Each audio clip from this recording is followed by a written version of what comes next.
You see, Booker T. Washington says success always leaves footprints. Booker T. Washington said success always leaves footprints. It's not rocket science. You surround yourself with the image of yourself, and you never ever take advice from anybody who's not in life where you want to be.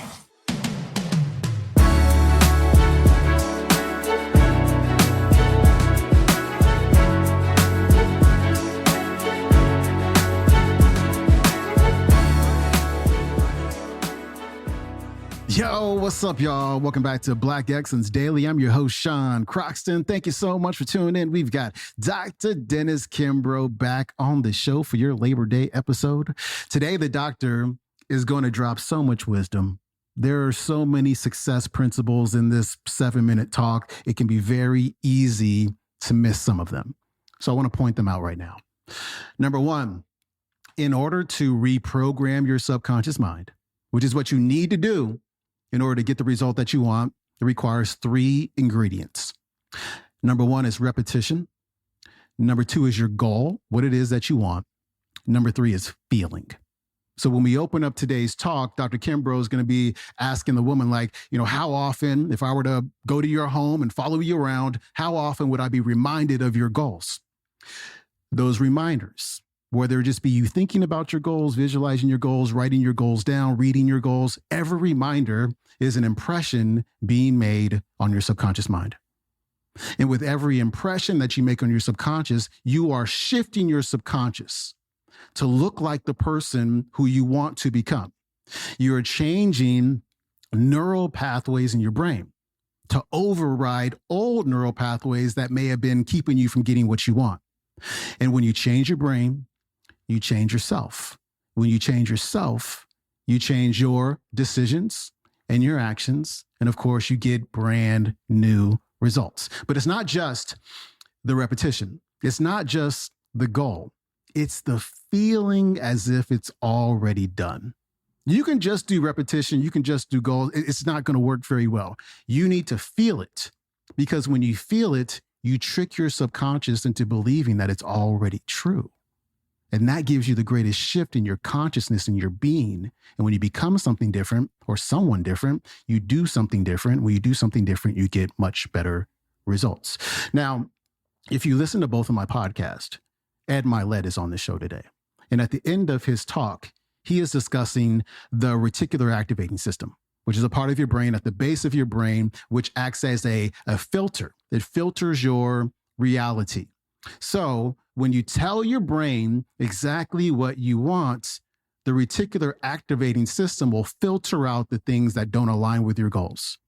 And it will filter in the things that do align with your goals. And so you see opportunities that you did not see before. Just because you gave your brain a goal, because you gave it direction, now you can employ the reticular activating system to see things you couldn't see before. So now you go, oh, look at that. That's a great idea. Oh, here's a person I would really love to meet with. Oh, maybe I should go to this event over here. Oh, here's a really good idea that I can use. And so the reticular activating system activation is super important. But again, you need to know what you want. Number 2 here, the most powerful 2 words followed by a blank are these: I am. And your life is going to align with how you finish that sentence. And so if your I am is, I am oppressed, I am a victim of racism, here's the deal. Your reticular activating system will say, okay, let's look for examples of oppression. Let's look for examples of racism, even when they may not even be there. You interpret things as oppression. You interpret things as racism, because if there's one thing that people love to be, and our brains love to be, it is right. We love to be right. We love to find things that align with how we finish the sentence, I am. So instead of saying I am oppressed, I'm a victim of racism, on, it's I am successful. I am a creator. I am loving. I am worthy. I am deserving. I am an entrepreneur. I am an income generator. And when you do that, the way you filter your life becomes completely different. Now you find things that are gonna help you create more of what you claim yourself to be. Number 3, I have several philosophies on life. One of them is this: seek counsel, not opinions. And so if you have an idea, if you have a goal, don't discuss those ideas or that goal with people who have not accomplished that goal, because they are going to tell you every reason why you can't do it. You need to talk to people who have already done what you want to do. If you want to create a podcast, talk to podcasters. If you want to be a YouTuber, talk to YouTubers. If you want to have an online business, talk to people who have online businesses. Take them out to eat, take them out to lunch, right? See if they can be your mentor. But if you're only sharing your ideas with people who just have opinions and no experience with that idea, they're going to talk you out of it. So keep it to yourself and enjoy today's talk with Dr. Dennis Kimbro. You're here listening to me now, right? If I broke into your home or apartment, okay? And suppose I decided to shave in the same mirror that you put your makeup on every morning, would I see your goals? Yeah. If I reach for a glass of water in your icebox where you may keep your bacon and eggs or whatever, would I see your goals? If I took off my jacket in the same closet that you take off your blouse or whatever, would I see your goals? If I got tired and slept in your bed on the same side that you sleep on and rolled out the same side you roll out every morning, what would be the first thing that I would see? Would I see your goals? So what thou seest, that thou beest. And that's all I had. When times got difficult, I leaned on my dreams. When people slammed the door in my face, I would just think about my dreams over and over and over and over again. When they cut my water off or take my car and tell me, hey, this won't work and that won't work, hell, I would go down to the bookstore. I went down to B. Dalton's bookstore in Atlanta, Georgia, and asked for my book years before it was finished. I had a bad day, somebody kicked me in my mouth, and I would do that routinely. Go down to B. Dalton's bookstore and ask for my book.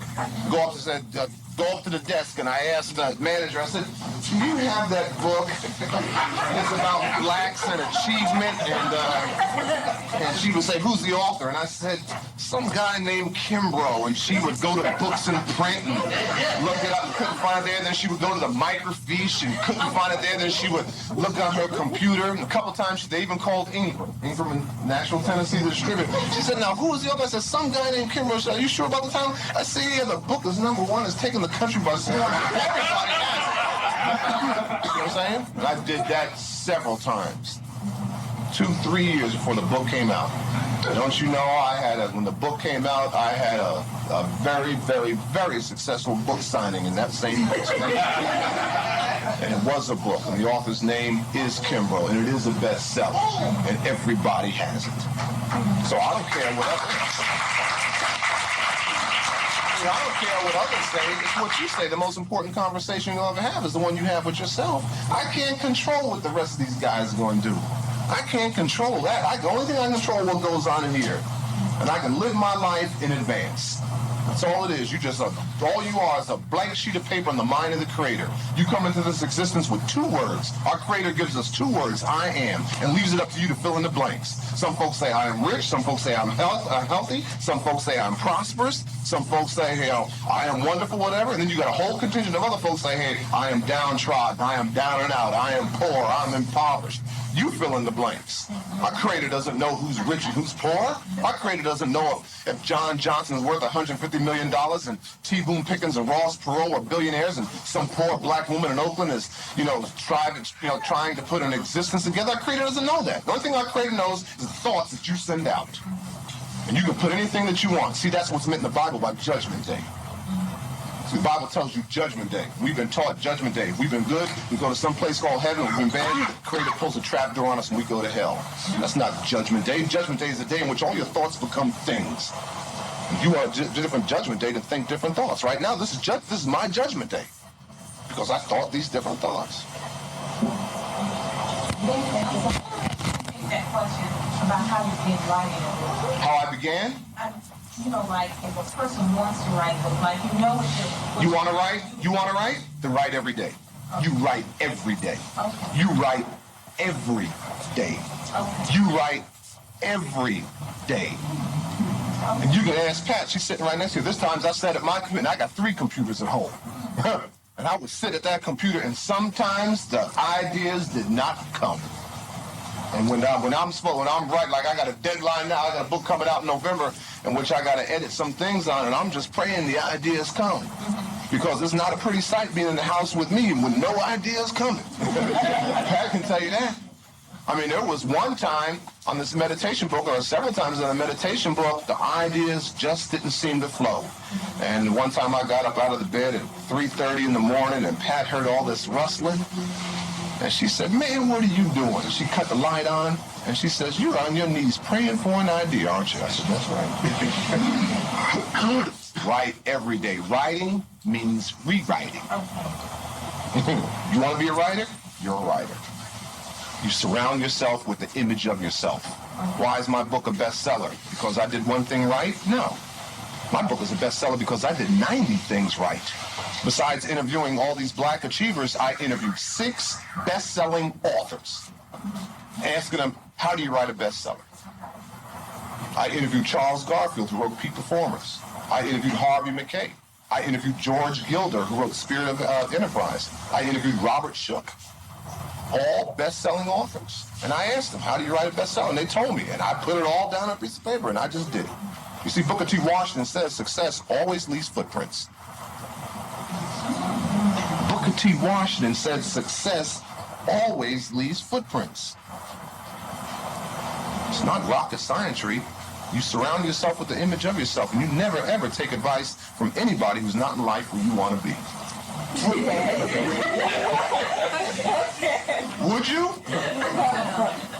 I was on a radio talk show, and I don't know what town it is, and the guy says, anybody have any questions for Dr. Kimbro? And this guy called up and said, yeah, I got a question for the doctor. I want to be a millionaire. And I said, that's easy. Take a millionaire to lunch. He said, well, why should I take a millionaire to lunch? He's a millionaire. He ought to take me to lunch. I said, no. See, you take the millionaire to lunch to find out what the millionaire knows. Millionaire doesn't even know what you know. He's already been broke. You need to find out what he knows. Any other questions? What are the steps you have a goal that you work and financially saying I have this goal, I'm trying to reach it, but to you it feels like it's taking forever to reach that goal? Well, I don't know what it's going to take for you to reach your mission, but if you're not in life where you want to be, or you're not in life where you need to be, it's because of one thing and one thing only. Your goals are not clearly defined. That is it. That is it.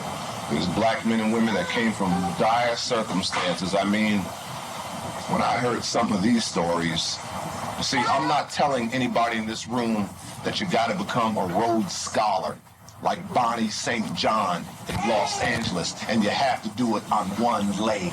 I'm not telling you to do that. I'm not telling anybody in this room they got to become a Booker T. Washington. How old was Booker T. Washington when he founded Tuskegee? 24. What were you doing at 24? That was Dr. Dennis Kimbro. Pick up his book, Think and Grow Rich, A Black Choice. It is a phenomenal book with more success principles that you can use every day. Also, you can watch today's talk on YouTube. It's called Think and Grow Rich, A Black Choice by Dr. Dennis Kimbro, Part 4. Enjoy your day. Enjoy your holiday. I'll see you tomorrow with Dr. Claude Anderson. I'm out. Peace.